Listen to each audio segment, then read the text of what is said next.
Welcome one and all, it's time for another Age of Sigmar battle report. Stormcast Eternals versus the Daughters of Khaine, and I'm joined by Mr. Remington.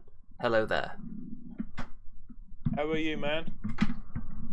I am doing wonderfully, and I just remembered to move my microphone into the good position at the start of the video there, so you may have heard that shuffling. But let's get rid of the episode thumbnail. And Remington has accidentally centered himself. There we go. That's more like it. I can see myself, yes. Yes, stay in the shot, Mr. Remington. The people need to see you. So, the amount of points this game was played at is a very strange 1,625 points. And that is because we all know that the Remster struggles a bit to get to the points limit. It usually comes in about 15 or 20 or 30 or 50 points over. So I thought, why not just give him a little bit of leeway, just put the extra 25 points on top of the 1,600, and surely he can't come in above that, with the extra Remington allowance in there. Sounds fair, doesn't it? Yeah, I guess. So, we came up with the tooth and nail scenario, and the way that works, there are 4 objectives, and if you look at the following image, you can see the map there. They're evenly placed, and you'll see that it's possible for the two sides to deploy very, very close to each other in this game. Also, one thing we should point out as well, we haven't started using the rules for destroying objectives yet. So we didn't use... No. What else did we not bring in yet for this game? We haven't used battle tactics yet. Or grand strategy. No, we didn't use grand strategies either, because I wasn't confident enough that we were actually going to finish a game in order to complete a grand strategy. So we're keeping it fairly simple, but we are using the monstrous rampage abilities and heroic abilities in this game. And there is a monster, you may have noticed in the thumbnail or the video description. We've got Colour of Space in the chat. Hello there.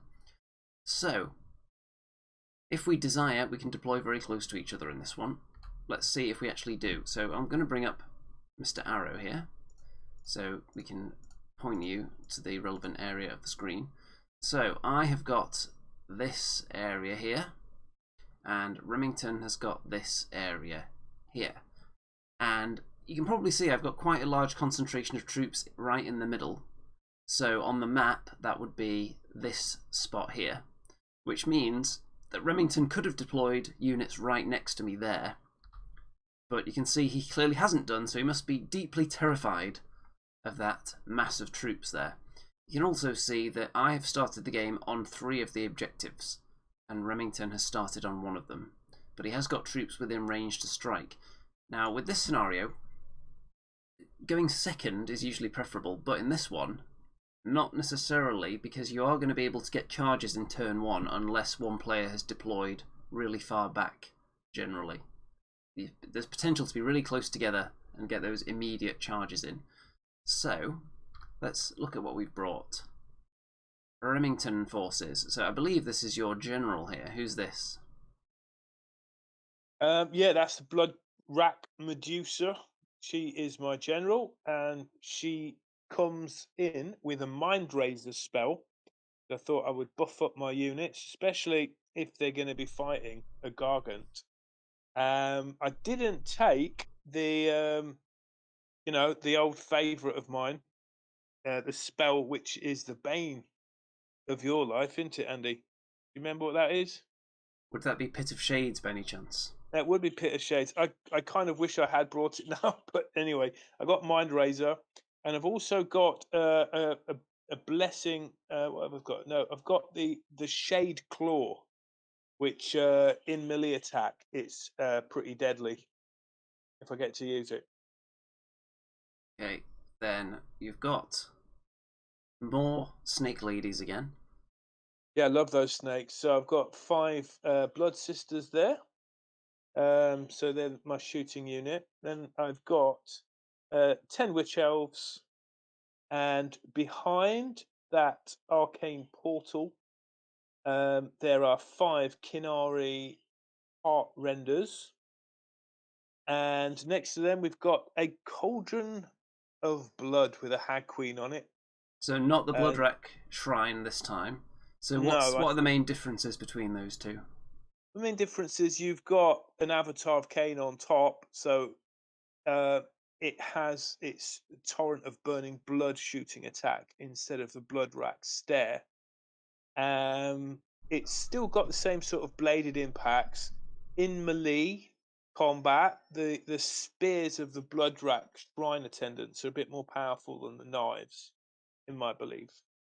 But yeah, you've got some prayers that can go off, and I think the main thing is you've got an 18-inch blood shield, which gives all Daughters of Khaine units +1 to save if it's wholly within 18 inches. That area gets reduced the more I get damaged. Okay, so you surrounded it with quite a few of your troops. Is this a unit of witch elves right here? Yep, unit of witch elves with banner and horn. So that's that lot, and to the right of those, I've got my 5 Doomfire Warlocks. I've got 10 K-Knight Shadow Stalkers, and then I've got Morgwith the Blooded, and the Blade Coven. Oh yes, there's the Shadow Stalkers there. And is that Morgwith the Bloodied? Yeah, I'm pretty much counting all that lot as pretty much as fast moving chaff.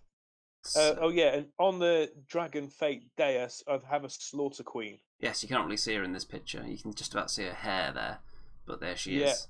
So the She's Canaria got- there, not back here.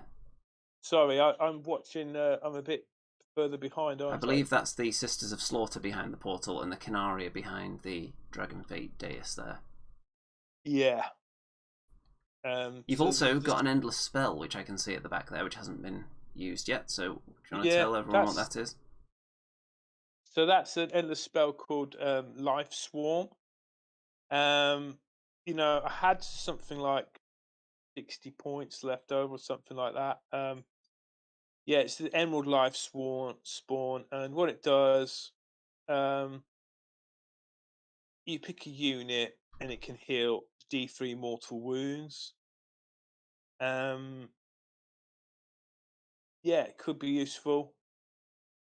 Well, there you It go. moves around 8-inch, so I don't know. I thought I'd give it a try. Of course, you've got to cast it, so it's got a casting value of 6. So I don't know. It's debatable whether endless spells are useful or not, because there's a chance you can't even use them if you don't cast it, or it gets dispelled. So that's something to think about because you're paying points for it. Yes, you are. So let's have a look what the Stormcaster brought. You can see that there are 5 Liberators right next to this objective, so they're deploying right up there. But in the middle is where all the juice is. So we've got Yndrasta, we've got 3 Annihilators, we've got 5 Retributors, we've got a Knight Incanter, and we've got a mercenary Mega Gargant right there. You can see it's been put on top of a larger base, so it's the correct base size for a Gargant. This is, of course, Talos from Jason and the Argonauts, painted up action figure, which looks pretty cool as a Stormcast Mega Gargant, I think you'll agree. And the reason I've not got anyone in the Celestial Realm is because even though I chose the Celestial Vindicators as my Storm host to get all kinds of bonuses to zapping down onto the battlefield as lightning bolts, unfortunately the battle plan that we rolled does not allow any off-table deployments. So everyone has to start on the battlefield. So I thought, let's just put all the juicy stuff right in the middle, this big massive blob. And if the Remster manages to shoot off anything here, then Yndrasta is just going to say, oh, you know what? These units, I'm just going to bring 1 model back in each unit per turn from hanging around them. How do you feel about that? That's what she's going to do. And the Gargant ready to strike as well. The Gargant's the only one that wouldn't benefit from cover, by the way, which is why everyone else is in the woods and the Gargant is not. So the Knight Incanter, I thought I'd bring that again because last time magic really did a number on some of my forces, didn't it? So I thought automatic dispelling once per game, automatic unbinding, should I say, nowadays. A nice little feature. I almost took the upgrade where you can stop an enemy caster from doing any spells in that turn. But I needed her to take the blade for the Celestial Vindicators to allow that Storm host, which I'm not going to use because it kills you sometimes, but that's what she's got. And you can see Judicators at the back, just ready to hold on to this objective, and Liberators on both of those two objectives there. So my plan, and then we'll hear what the Remington plan is, my plan is to lure in the enemy to attack the Liberators, and then charge them with all this horribleness, with the Judicators providing some fire support, and possibly expecting them to go down to some Shadow Stalkers popping up around the battlefield at various points, but I would have a chance to shoot at them first. So that's what I'm expecting to happen to them. I can't afford to leave a unit with them though, because I don't have enough. And hopefully, if I go first even, I would hope that the Gargants would be able to charge something, because there are enemy units right there.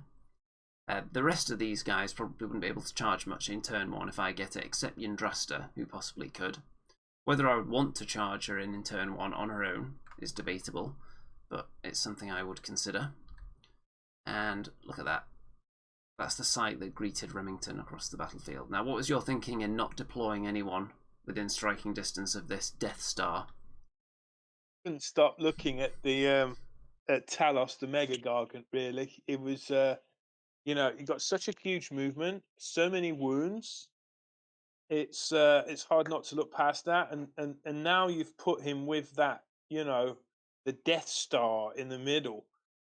It was tricky to know what to do, because the only way I can defeat them is maybe through some magic, but also heavily outnumbering you and getting you on the charge with enhanced attacks, which I wouldn't have until later on in the game. As you know, witch elves get better, Daughters of Khaine get better as the rounds go on. So you want to really be getting into the combats turn 3 or turn 2 if you Hagnar to get some as bonuses. So I think my objective really was to sort of avoid you and hopefully pick off your smaller units, and you know, maybe leave the big ones and just try and nab the points that way. Could be a sound strategy.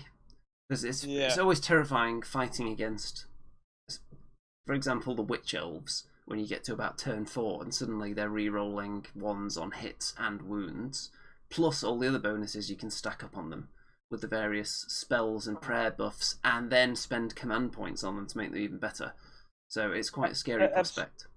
Absolutely, and with the addition of the Mind Razor spell, I now can get a -1 rend, which is vital against Stormcast, because they've got such good saving throws and none of them have just 1 wound. So you know, it's going to be a difficult game. I knew that from the top. So let's see what happens. Okay, so Remington chooses to go first after winning the roll-off. And there are the command points that we're given for this turn. Since I'm going second, I'm going to get 3. And immediately I play the Willpower heroic ability on Yndrasta in the Remington hero phase, just so I've got more unbinding abilities. So I've got 2 characters that can unbind spells in the turn now. And Remington put a roll, that re-roll 6+ wound, does that say, on the Shadow Stalkers?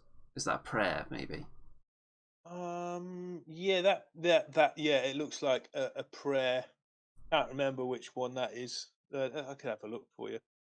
See what I've got here. Prayers. Is it the Blessing of Kane? It could well be. What does that do? What does it say? Let's see. The Blessing of Kane could be pretty good. I mean, the prayers for the Daughters of Khaine are all like very close up and sort of favour you if you're in combat. So it's often in the first turn, it's hard to know for sure whether it's worth giving them a go. So yeah, what does it do? The Blessing of Kane, or is the Rune of Kane, or is it the blessing? Yeah, the Rune of Kane, Blessing of Kane. Sorry. Yeah, pick 1 friendly Daughters of Khaine unit within 14 inch, and then you can re-roll your Fanatical Faith rolls. Ah, yes. The 6-up ward, it says. Yeah. So your 6-up ward save, basically, you can reroll, which could be useful. Yeah. And you've also put Mind Razor onto the Witch Elves. These are the ones that are near my bottom left Liberators, I think. Yeah, so my thought was getting the first turn. I thought if I get rid of your Liberators, then I could get some tasty objective points there, and you know, then possibly do a dance around your Gargant and your slow moving infantry. That was the thought anyway. So, with that in mind, you've piled these 3 units all towards the Liberators. And Yeah. Might these have been a 3 bit units... overdid that. Well, these 3 units towards these Liberators, so they're definitely going to get massacred, the Liberators here. Including your leader, who is right in there, ready to strike. And 2 of them are shot off, which would have been either a bow from here or the poisoned shooting attack from the Shadow Stalkers, or even the Doomfire Warlocks. Yeah. Stu says, "Good morning, gentlemen. A nice surprise on this sunny summer day." Sunny? It's not very sunny here. No, the Doomfire Warlocks were too far away to do their magic, so they did manage to shoot their crossbows after the movement phase, though. Yes, they did. And the Blood Coven do have a serpent in there with a shot, so that might have done some damage. Plus, the Khaine Shadow Stalkers all have a 6-inch range to their shooting, so it looks like that could have been in range for shooting. Yeah. So let's have a look at what the Bloodstalkers do. They decide to shoot the Gargant, and it's a 1. I think they've put 1 wound onto the Mega Gargant there. Yeah, there wasn't anything else really in range that wasn't in cover. Okay, so 1 wound on the Gargant. It's a start, though, and you've got to start somewhere on these things. But you can see I actually used a command point on it and played all-out defense when you started shooting at it, because those Shadow Stalkers, not Shadow Stalkers, Bloodstalkers, all Stalkers and Sisters, and so Yeah. but they've got quite a few shots each, haven't they? So I thought, if I better play that on the Gargant, because I don't want it to lose like 10 wounds before it even gets into combat. So I thought that would be unwise, so decided to use a command point there. I'm not going to try and use command points to save the Liberators, because they're going to die. And look at these, surrounded by Witch Elves. I think these are the ones with Mind Razor on them as well. And the leader is right there, the Medusa. The Shadow Stalkers have gone into these Liberators as well. And yeah, it was a bit overkill there, but I wanted to be sure. Yeah, so with Mind Razor, all the Liberators immediately killed, all 5 of them. Yeah, my Blood Rat Medusa didn't even need to have an attack. So these Liberators did get to fight, though, and they took out a couple of Shadow Stalkers before they were all cut down horribly. So all the Liberators dead in the first turn. It's consistent with both of our plans. We both planned on that to happen, so we'll see what comes from that, because I am going to be able to get at least a charge in. The Gargant is definitely going to be able to reach someone next turn, unless I roll a double 1 on the charge and don't bother re-rolling it. Yeah, he's got what, movement 10? Yes, so Yndrasta also, you'd expect her to get into combat. Some of these slower units, maybe, but it's going to be long charges for them to get in, probably. The Judicators will be able to shoot something. But this is all I've got now. All my troops are concentrated in that tiny little area. So at the end of that turn, the victory points, you score 1 for holding an objective, you score 2 for holding 2 or more objectives, and you score a third one for holding more than me. So 3 victory points already there. As you can see, represented by the 3. And the command points are distributed again for having our leaders alive, and we're into my turn now. So the Gargant has come this way, doesn't go here, tries to go between the units, so I've got a choice of where to charge. So if I get a really high roll, I can potentially charge here or there and still be within range to use attacks on both units, which could be devastating. Could possibly kill all of them if it rolls well in a round, seeing how many attacks it has and how much damage each one does. So I want to roll far enough to position him here and kill all of those models. That would be really nice. Yndrasta has popped out there. The Retributors have gone out this way. The Annihilators have gone that way towards the bulk of your force. And they're not going to avenge the Liberators, because I think I've got enough here, the Retributors and Yndrasta, to handle all that, along with my shooting and spellcasting abilities. So you can see here that the Retributors do actually get into combat. I had to use a command point to re-roll their charge, though, so they could actually make it into combat. And look at that, just completely murderlated. I don't know whether I used the command point there to do the all-out shooting. Maybe I should have, but I doubt whether it would have made much difference, because you guys got a good save and 3 wounds each. Yeah, I can't remember if you unleashed hell actually, but yeah, either way, they made it in unscathed, and then there's only the champion in the unit remaining. Yndrasta also made a really long charge. She could have charged with a lower one, but I think she rolled like 11 inches, which allowed her to get behind the Doomfire Warlocks without drawing the Blood Coven into combat, which was a nice bonus, because you don't really want to be fighting them. They've got quite a lot of wounds, and they can dish out more pain than the Doomfire Warlocks in combat. Although it looks like you killed one of them there. Maybe that was from shooting. One of them may have been shot down, but the Doomfire Warlocks, I think one of them may have been killed with maybe the spear of Yndrasta, perhaps, and then another 1 or 2 killed in combat. Again, I should have done the all-out shooting, possibly. Unleash hell. Unleash hell. But, Yndrasta's got like a 2-up saving throw with a 4-up ward. So, you know what I'm saying? Yes. Hard to know what to do, because you've got her, you've got these, you've got these Retributors coming in, you've got the Annihilators coming in, and then, of course, the Gargant. So, it really looks as if, Andy, you baited me with the Liberators. I took the bait, and now, I'm really being punished. So, I don't know, in retrospect, should I have just maybe held my forces back or put them in a big blob? Not sure as yet. Because if you held back, obviously you're going to be more potent when the combat starts, because of the kind of the staggering abilities of the Daughters of Khaine, but you're also going to be giving away a lot of victory points if you just hold off for that long. Yeah. So the Gargant actually does really badly in combat when it attacks, because the Witch Elves were able to go first because I chose to go with the Retributors. Because while they are really devastating in attack, they don't have the best saves of the Stormcast. They don't get any kind of re-rolling ones because they don't have shields or anything like that. They've only got 4+.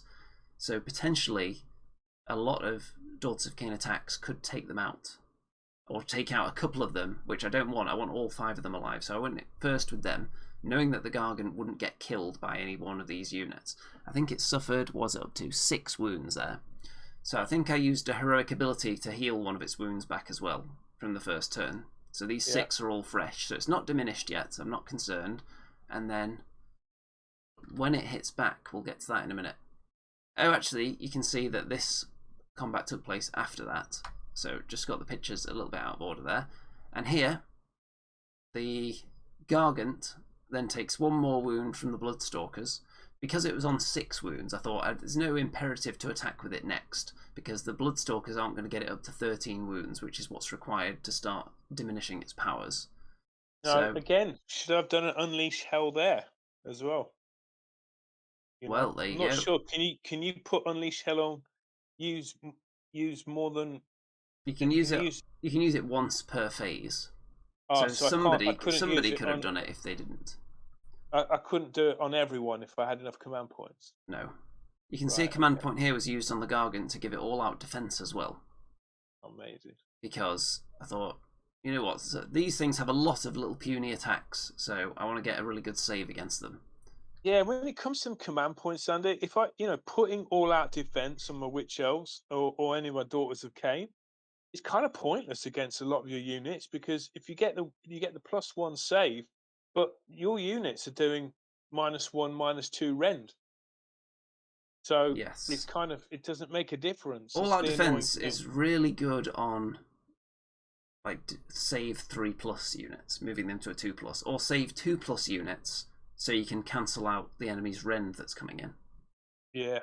If it's on a massive monster with a 4+, then moving it to a 3+ is quite tasty as well. If it's like a Gargant with 35 wounds, then that's nice, Yeah. which is what I've done with it here.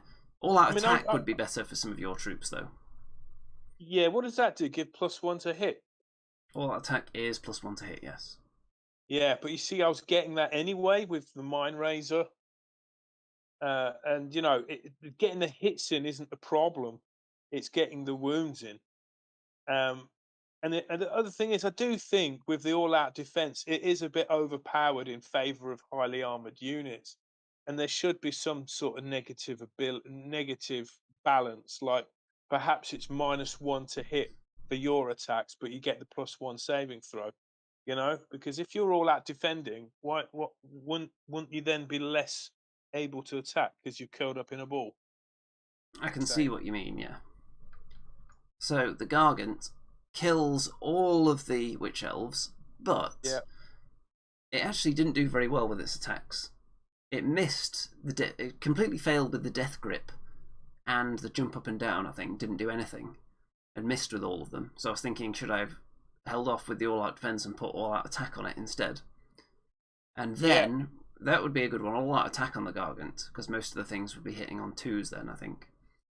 But the big I was massive really club. hoping to use my life swarm as well. You know, even if the unit had been killed, I might be able to get that ability off.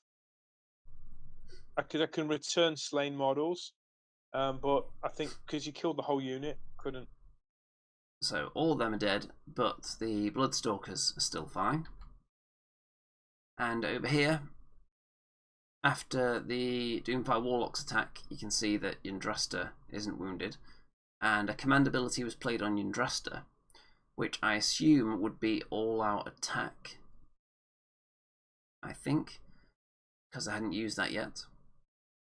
I think the Retributors, the command ability I used on them actually, could have been I think it's a special one, so that they can get an extra attack in close combat. Yeah. I think that's the one I used on them. Yeah. So, as a result of Battle Shock as well, the remaining Doomfire Warlocks ran away, which is nice because I think you rolled a 6, so they didn't like that at all. I think I opted to keep the Khainite Shadow Shroud Queen, or whatever she's called. Yes. Immune to battle shock. So I just wanted to keep them Retributors where they were. So in case you got the double turn. Yes, that's valid strategy. So if that is what's going to happen, then I would attempt to try and shoot off the Shadow Queen there, which would then free them up to at least charge, but they wouldn't be able to move before that. Yeah, So, Shroud Queen she's called, Shroud Queen. Then in my turn, I'm holding this objective here with the Judicators at the back. And I'm also holding this one after killing the Shadow Stalkers, apart from this one. But I've got more models there, so I'm holding it. And this one, I think we played it incorrectly. I think the Gargant should have actually been holding this one, because someone told me that the Mega Gargants are worth 15 models for holding objectives. But I was just treating them as monsters, so they were worth 5. So I think the Gargant should have been holding this one. So I should have actually gone up to 3 points.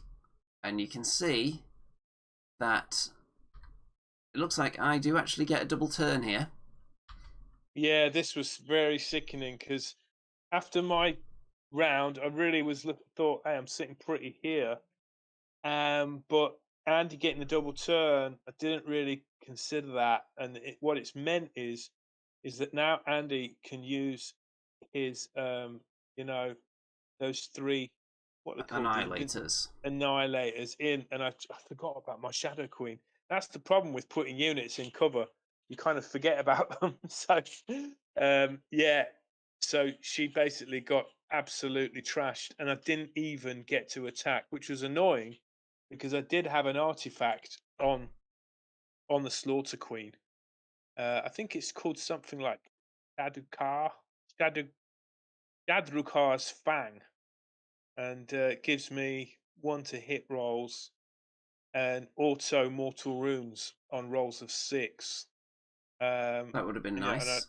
I'd have a whole bunch of attacks with extra damage there and rend. So that really sucks. But it is what it is. I left her too exposed. It is indeed. So I'm thinking I just want to take out all your spellcasters at the moment, because magic is never fun for the Stormcast, because magic is one way you can dish out a lot of mortal wounds in this game. So I'm trying to shut that down. Over here, the Retributors, you'll notice they have charged into the Blood Coven because the Judicators managed to shoot off your final Shadow Stalker, I believe. Or they may have, I think they might have all missed actually, and then Yndrasta had to throw a spear at them. I think that's what did it. So yeah, you threw a spear at the Shroud Queen. Yeah, because the Judicators all failed as usual. Yeah, I mean, this is literally just you polishing off stuff. I mean, it's just the second turn, and it's already looking devastating for me. Just those 5, not just the 5 Retributors who are getting the charges in, which gives them bonuses, but also with Yandrasta there, who's nigh on impossible to kill. You know, it's devastating. The most important thing about the Retributors getting the charge is that it means it's my turn, which means I can choose to attack with them first, which of all the Stormcast units, they're the ones that I consider it most important to attack first with, because they're not as survivable as some of the others, but they do dish out a ton of pain. And you can see here that the Mega Gargant has killed a couple of Bloodstalkers. It didn't do very well on its attacks for another turn, but still got a couple of kills in there. You weren't getting your charge bonuses now, were you? I'm sure you had some charge bonus when you first went in. And over here, the Witch Elves, because I finished within 3 inches of them, they are actually able to pile in and join in the attack now on the Annihilators. But I don't think they kill any of them in this round. They did 1 wound there, you can see there. Yeah. So yeah, that's just some kind of action from them guys to keep them engaged and to keep your Annihilators stuck where they are. So now, in this instance, you can see the Retributors did not attack first, but that's because there are only 3 of these guys, 3 of these Blood Coven left after whatever else was thrown at them. So under those circumstances, it's not necessarily important to strike first, but I think they struck now. Let's have a check here. So yeah, they actually got to go first in the fight there. So the first thing I attacked with in the turn was the Annihilators to take out the Hag Queen on the terrain piece, because she was pretty devastating and I wanted to get her killed before she attacked. So, Retributors clear out the Blood Coven. The Gargant has lost some wounds, but you can't see it from that angle, so you can see he's up to 8 now, so still not diminished at all, so still fighting at full Gargant capacity. And we'll see whether the Daughters of Khaine put more into the Gargant shortly. So at the end of that turn, Judicator's still holding this one, Retributor's still holding this one, and the Gargant killed enough to take over that objective now. You can see that Remington hasn't been using command points very much, so he's up to 4 now, because his general's still alive going into the next round. We haven't been changing the turn dice here, actually, so we should have done.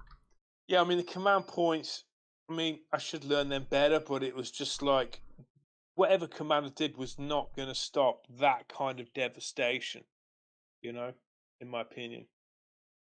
And I think the most important thing would have been using something like all-out attack on one of the units. Maybe killing a bit more. And here you can see... well, impossible against 2-up saves, yeah. You can see the Cauldron of Blood has moved up to go after the Annihilators, and I think it was a spell or a ranged ability managed to kill one of them off before combat. Torrent of Burning Blood. Very nice. So you want to be dishing out mortal wounds against Stormcast. And the Canary have surrounded the Knight Incanter, which is never a good sign when your wizard gets surrounded by enemy troops. But we'll see how that goes in a minute. The Gargant has been set upon by the Sisters of Slaughter and the Medusa. So what's the thinking behind this surrounding the Gargant? Just to keep you in that quadrant. Having said that, though, perhaps the sisters sort of could have gone on the other side. Again, really hard to know what to do now. Do I reclaim this objective? If I somehow take the Gargant down, but then that leaves Yndrastra. I'm pretty confident that the Cauldron of Blood, with its varying attacks, can take out your Annihilators. So there is some light at the end of the tunnel. If my Heartrenders can kill off your wizard and my Bloodwrack Medusa can survive, it would mean that I would have some magic unopposed, potentially. Yeah, I'm very wary of putting the Heartrenders into where your Judicators are, because they could get shot. They've only got 1 wound each, haven't they? Yeah, The that sucks Khanari. so bad. It really, yeah. I think they should have more than that, but they are. So yeah, putting the Sisters of Slaughter in, they might get some buffs from the general. So yeah, I mean, at the minute I've lost like 120 points worth of units just from the Gargant. So it's not too bad. I'm willing to sacrifice more. I just want to keep this baby alive, because so the Cauldron of Blood's so important. So there you see it.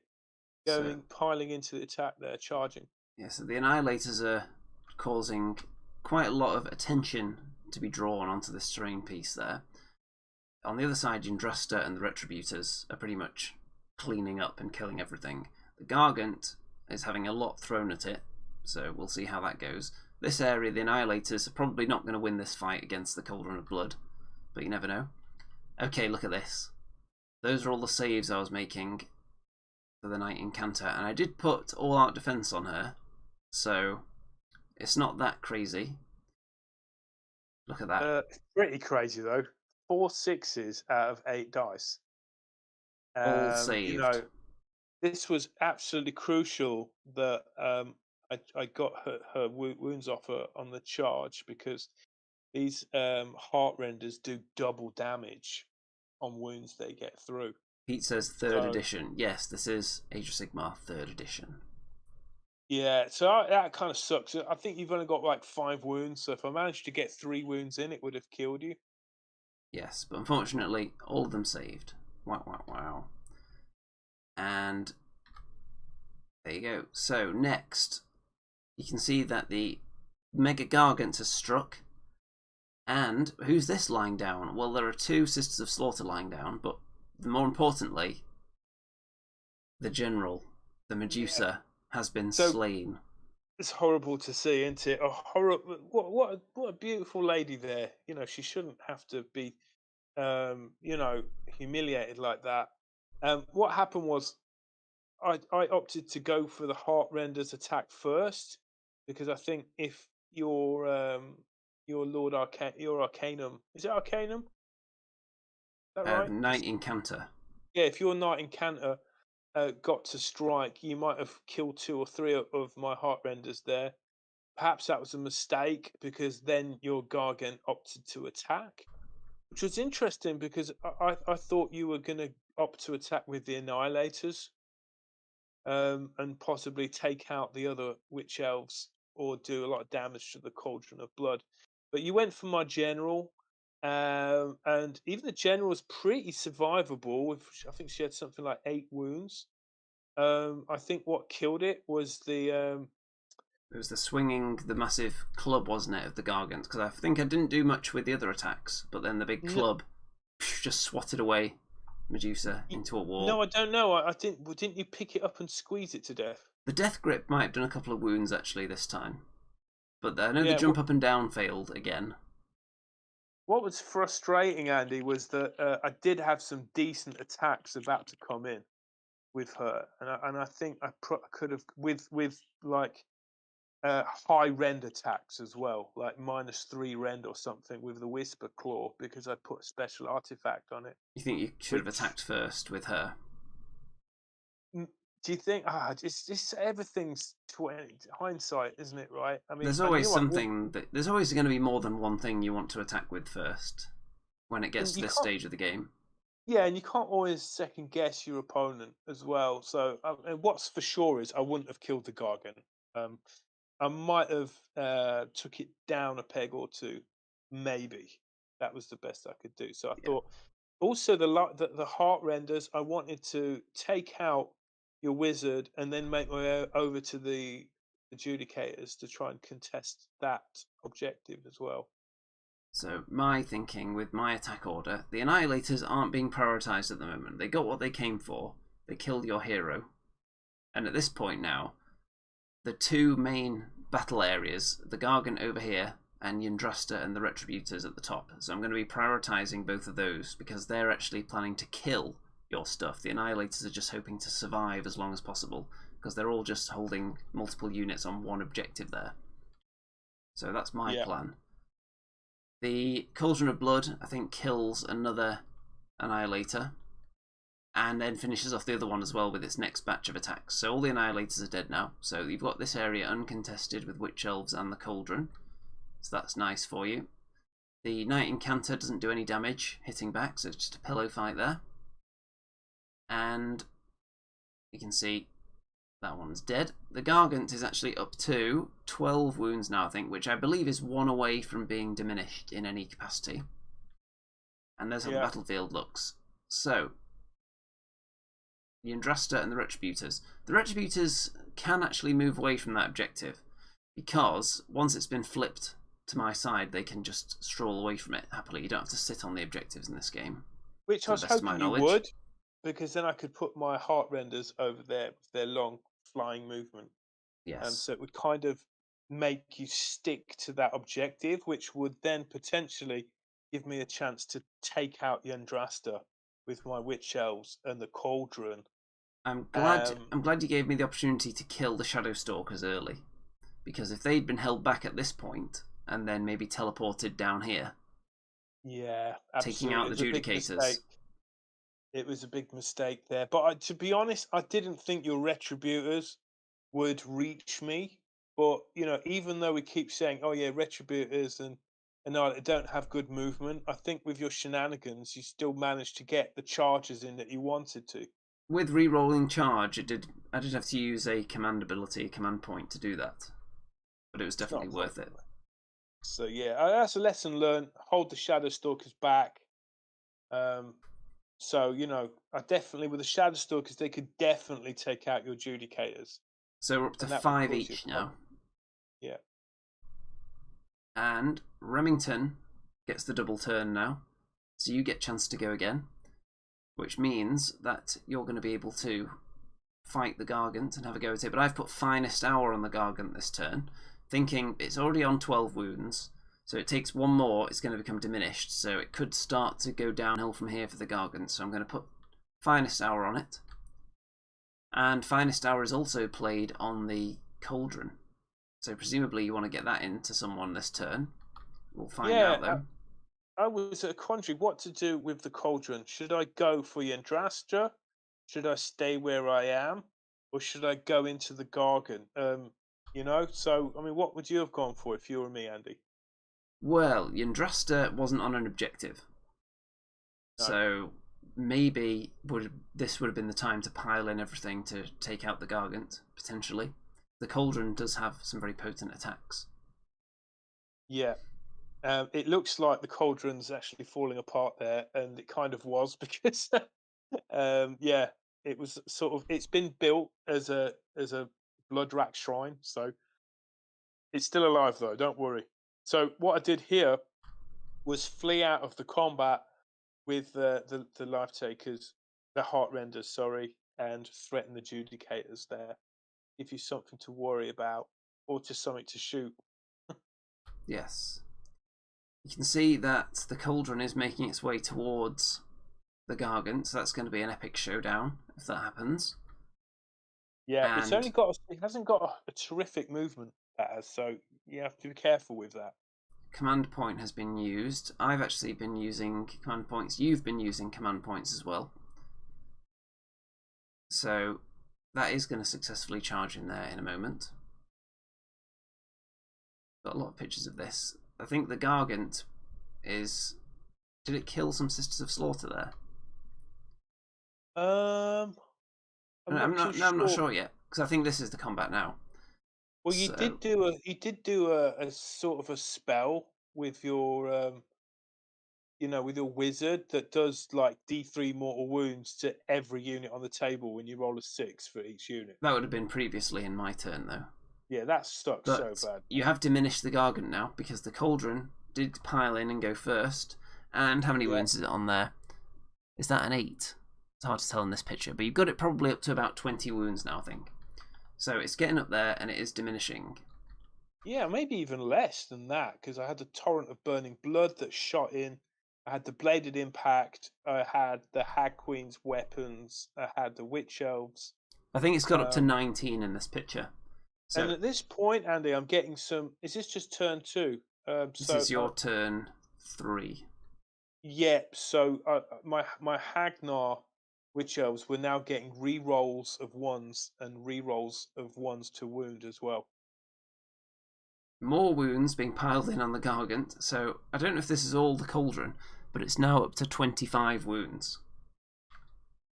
So only 10 Yeah. wounds left and it is diminished. But when it diminishes, the Gargant doesn't actually lose that much hitting power, which is interesting. It loses speed, it loses the ability of long-range throwing of things that it picks up, but it doesn't lose an awful lot of its killing power, which is nice. And then another wound as well. So just wounds being piled up from all the Cauldron attacks, and another one. So it was like I would mark out the wounds, take a picture, and then you would say, oh, and I've also got this extra attack with the Cauldron. So Yeah. more and more being piled up on it.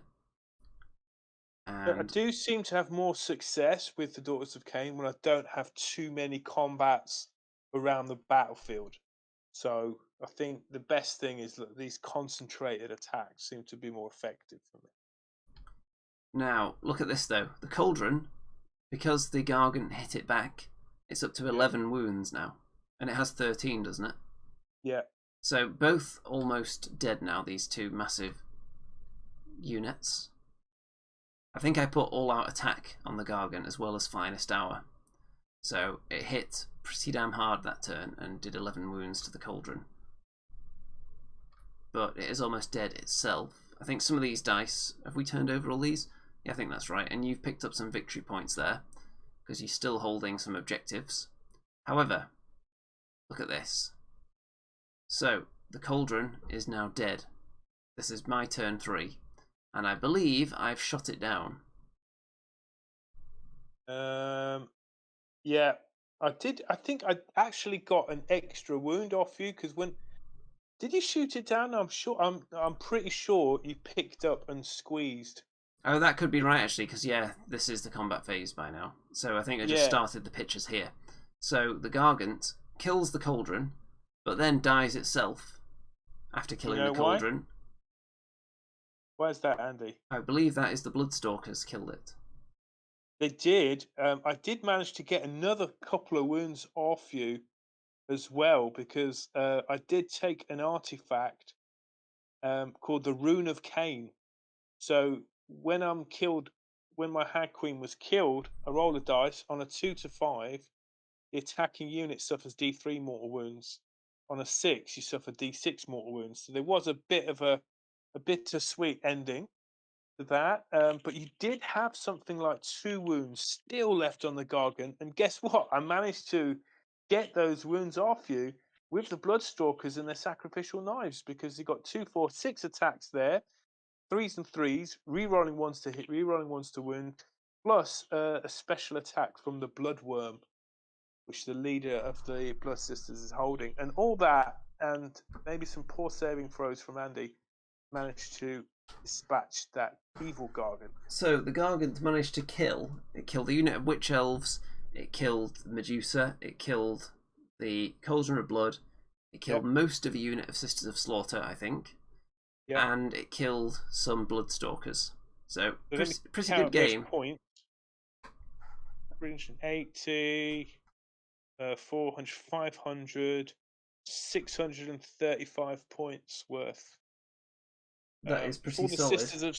If all the Sisters of Slaughter are dead, yeah. I think this Gargant, it is the War Stomper, I think the cheaper one, so I think that's about 460 points. Wow. It's a great return. It is. Especially since it held up a lot of your units as well. Yeah, big time. Big time. A part of me was thinking, I'm just going to ignore the Gargant at the start of the game. But you kind of can't when it's got such a big movement and it's dictating the battlefield because it's wading into you.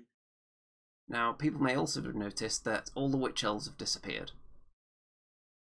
And that's because Yndrasta charged into them and succeeded with all her attacks and just killed all of them.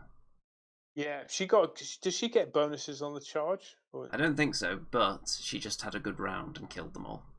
Yeah, I think they failed all their ward saves. Yeah, your wounds do multiple damage. Yeah, I think it's 3 damage for each attack with her weapon. Yeah. So she kills all the Witch Elves and she took that objective, putting me up to 8 now. So there's an overview of the battlefield at the end of my turn.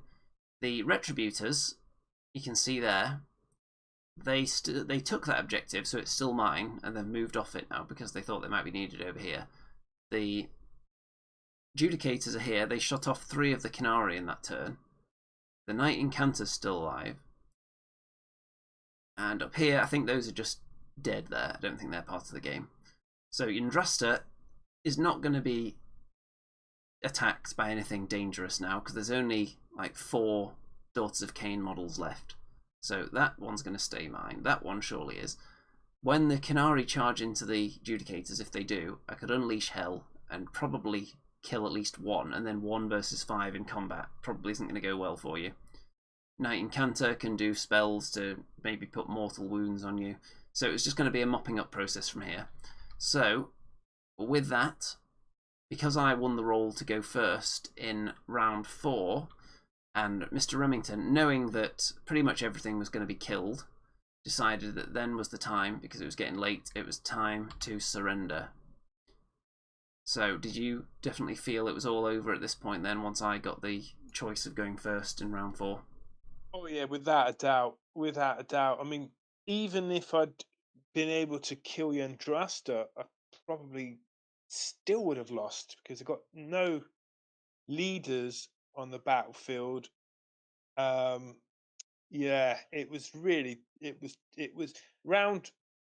Yeah, your first few combat runs were utterly devastating, and that was it, really. I think because of the scenario, your troops were able to get so close within charging range to mine that I couldn't really utilize the mechanics of the Daughters of Khaine so well. But having said that, I made some real blunders, and with some better movement strategy, perhaps I could have done a bit better. I think it still would have been a tight game no matter what. But yeah, it was fun. And I feel like I'm learning the rules a bit faster now. Still a bit nervous in the first turn with what to do and what abilities to use. So it's getting better game by game though. What would you say, Andy? I think the main thing is to remember to use your command points would be the most helpful advice for you at the moment, because you do often end a turn with 1 left or 2. So I think making sure that you're planning out and thinking about using one in each phase. So if you haven't really failed many charges in these games yet because you've been able to get pretty close, because I'm not exactly holding back from going towards your troops, so you haven't had to reroll charges yet. But you have got options like Unleash Hell with some of your units. You could have been doing all-out attack more, and then maybe holding on to 1 command point to avoid battle shock with a unit at the end. And you do have your own command abilities as well on some units, surely, that you can be using command points on that you don't seem to have been doing yet. Yeah, absolutely. I think I've just looked at one that I didn't even use at all. For instance, there's a command trait I could have put on my general that would have given them extra wounds and would have upped the bravery of a unit, and a few things that would have made it just a little bit more sort of survivable. But you say that, but surviving an attack from a Gargant is it's not easy. It's not going to be easy, but if you look back at the pictures, you'll see that in most of the combats, at least one of my units had a command point spent on it for something. Yeah. So I think that's the thing, Andy. You're thinking about command points at the start of the turn. and I'm thinking of them as an afterthought each time. I think that's the big difference at the minute. And you do have a lot of heroes, but we did find that it sped the game up significantly once I killed most of the heroes. Absolutely. Yeah. It's because you've got less analysis paralysis deciding which command abilities, hero abilities, which prayers and spells to use. Yeah. And it's much more straightforward when you're just charging into combat. Yeah, absolutely. Yeah. I imagine if you're playing Sons of Behemoth, it's very easy, isn't it, to decide what to do. Because you've got like 2 or 3 models that are probably just in combat all the time. Pretty much. Now, with the Stormcast, I think this list was built to try and shut down your magic a bit, though, with the Knight Incanter being in there. And I was hoping that my plan was to teleport down Yndrasta with the Retributors and the Annihilators all together, so that they could stick around together for the whole game. And if you killed a model from either of those 2 units, she could just bring them back in my turn without even having to roll anything, pretty much. Yeah, so it's very potent. And Yndrasta, even on her own, without any entourage, is amazingly powerful and survivable. Yes.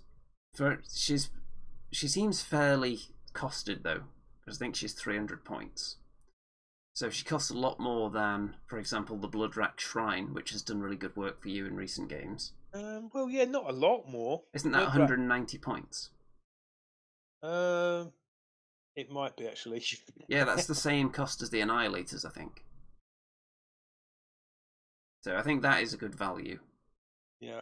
You don't have Marathi yet, so he's obviously the absolute beast of the army, but you've got Gotrek now, which you're planning to ally in with his favourite of all peoples, the Dark Elves. I mean, looking at the Bloodrat Medusa, it's 100. She's 120 points. For 70 points more, you can put her on a shrine. But I spent 60 points on the Life Swarm spell, which is completely useless because the one time I tried to cast it, I failed. And even if I did cast it, you'd probably dispel it with your auto dispel. So, yeah, the Endless spell, unfortunately, was absolutely useless this game. Perhaps I could have got one with more devastating, like Pit of Shades, or the Purple Sun, or the Penubral Pendulum, which maybe could have gone off in all 3 could have potentially gone off in the first turn into your Death Star in the middle. It might have done something. But again, Yndrasta would be able to bring back units. So it's very odd. If I played this again, I'd have to do something drastically different. So I think from the next game we can start bringing in the battle tactics as well. So that there are other ways to achieve victory points in each turn rather than just through the objectives. Absolutely. That way, even if you don't want to dive on the objectives and get stuck into a fight, there are still things you can achieve. So you can still be earning points. It sort of gives you hints at what to do as well, though. So it could be that, your grand strategy could be to keep your general alive, right? Or to keep your caster alive. And then that dictates the way you're going to play it. Like, I wouldn't rush my general into combat if I knew I had to keep them alive until the end of the battle, right? And if with the battle tactics, you've got things like, move 3 units up and run and charge in the same turn, then it kind of tells you what to do, right? So that's useful for someone like me when sometimes I don't know what to do and I'm just relying on pure genius instinct. It doesn't always work. Not always. So it was kind of weird just throwing away 2 units of Liberators because they're Stormcast. They look just as tough and mean as the other units, but they're pretty cheap. And I thought, if I can just use them to bring the enemy close to me, because I'm not allowed to teleport down from the Celestial Realm in this game, I'm going to have to just start as close to you as possible and then walk slowly towards you with my speed 4 Annihilators and Retributors, with the Gargant and Yndrasta going for the more distant targets. So I want you to come closer. Am I just going to throw away the Liberators entirely? If I'd got the first turn, they might have actually lived a bit longer, because the Gargants could have made it into combat still. Yeah, absolutely. Yeah. And then the Liberators would have acted as backup to the Gargant. The ones up here, I wasn't as confident because you put a lot of units with shooting attacks up against them as well. So I didn't think they were going to survive very long. I think you were probably wise not to deploy anything right here, because it would have just got killed immediately. Although, had you started a fight here with units that could have potentially held me up, if you had some way of stacking up your ward saves, for example, so that you could survive the onslaught of a Gargant, it would have maybe kept my Death Star away from the objectives for longer. Yeah, So, I think the Cauldron of Blood should have got into the action even earlier with a charge, and it was kind of wasted in the first turn. When you see that it was able to take out the Annihilators and able to do a lot of damage on the Gargant, if it had had some sort of fighting in the first turn, it might have evened the odds a bit. So perhaps I shouldn't have been afraid and maybe put it up there on the top right at the start. yeah, if you And had really made you think about the that. Cauldron here or even here, that would have made me hesitate with some of the units I sent in there. The Retributors going in, clearing out a unit, and then getting charged by the Cauldron. You Yeah, probably would have done some serious damage to them. yeah. So there were options. Let us know, people, in the comments if you've got any interesting tactical insight, or if you spotted any egregious mistakes that we made there. Some terrible blunders in the rules. I don't think there was anything too major in that one. But for next time, Andy, I've got a couple more additions. I've got to paint up my Gotrek, who I'd love to put in the fight, and perhaps use a Medusa Iron Scale for some good another good combat hero. Yes. And my next plan, get more Stormcast painted, and get some Caradron Overlords painted so we don't just have to look at the golden boys all the time. Nice. Okay, let's get the episode thumbnail up. There we go, look at that. The Mega Gargant certainly earned its place in that list, did a good job. It was either that or a Star Drake, and I thought, why not try something different for a change? Maybe next time the Star Drake will come back in, maybe next time we'll up the points. We'll see how many points the Remster can put out. We might try different armies very soon. So, remember, like the video, subscribe. Don't forget to check out all the various social media goodness as well. Discord server, Facebook groups, and all that good stuff. Don't forget, obviously, to donate all your money to this channel as well, to keep the lights on in Azir, so that we can continue to zap down the Stormcast onto the battlefield, to take care of Remington's vile forces and to keep them at bay. And all that remains to be said is, what you seek is seeking you. And good afternoon, just barely, out there, whatever you are.